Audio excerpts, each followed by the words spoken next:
Chapitre 23. Bientôt, Annelie fut prête pour une deuxième tentative. Elle avait emballé ce qui restait du pain suédois et des fruits secs. De nouveau, madame Abrams et plusieurs autres femmes du baraquement y ajoutèrent de précieux restes et une paire de chaussettes. Ce n'était peut-être pas grand-chose, mais dans le camp c'était un vrai trésor. On avertit Anna que la lune était pleine. On y voyait comme en plein jour. Madame Abrams se tourmentait. Anna quitta le baraquement. La neige avait un aspect surnaturel sous la clarté de la lune. Le projecteur passa. « Je vous en supplie, mon Dieu !» pria Anna en se dirigeant vers les barbelés. Elle entendit qu'on chuchotait son nom. « Annelie, c'est toi !» C'était Anne, qui l'attendait déjà. « Oui, c'est moi. Je vais te lancer quelque chose. » En dépit de sa faiblesse, elle prit son élan et lança son paquet. Celui-ci atterrit de l'autre côté. « Je l'ai !» souffla Anne, tout excitée. La vue des provisions et des chaussettes lui arracha une exclamation. Une infime quantité de nourriture, c'était quelques jours de survie supplémentaires. Elles convinrent d'un nouveau rendez-vous. Elles avaient encore tant de choses à se dire. « À bientôt !» chuchotèrent-elles en chœur. Et cette fois, la voix d'Anne était plus gaie.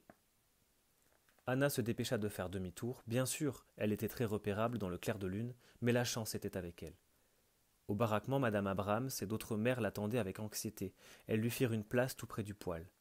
Gaby était réveillée et vint se serrer contre elle. Personne n'en avait discuté, mais tout le monde savait qu'elle risquait d'être exécutée pour avoir communiqué avec Anne. Anna espérait seulement que la prochaine fois, elle pourrait expédier de l'autre côté de la clôture un peu plus de nourriture pour Anne et Margot. Peu de temps après, durant l'appel, le gardien lui annonça qu'elle, sa sœur, son père et sa grand-mère avaient été inscrits sur la prochaine liste d'échange. « Est-ce vrai ? Quand cela doit-il avoir lieu ?» voulut-elle savoir. « Demain, » lui répondit-on. Anna courut à l'hôpital et trouva son père dans un état de faiblesse extrême. Des amis priaient avec lui.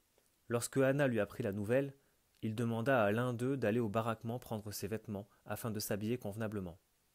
À l'évidence, M. Gosselin était trop épuisé pour s'habiller, mais l'homme n'en partit pas moins. Lorsqu'il revint, on aida le malade à enfiler ses vêtements, et Anna le contempla ensuite avec admiration. Vêtu d'un vrai costume, il se tenait assis dans son lit avec beaucoup de dignité. Quand Anna dut repartir, son père voulut qu'elle reste encore une minute. « Prions avant de nous séparer.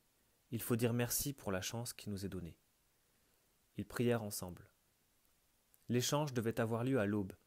Anna lui assura que Gaby, grand-mère et elle seraient prêtes.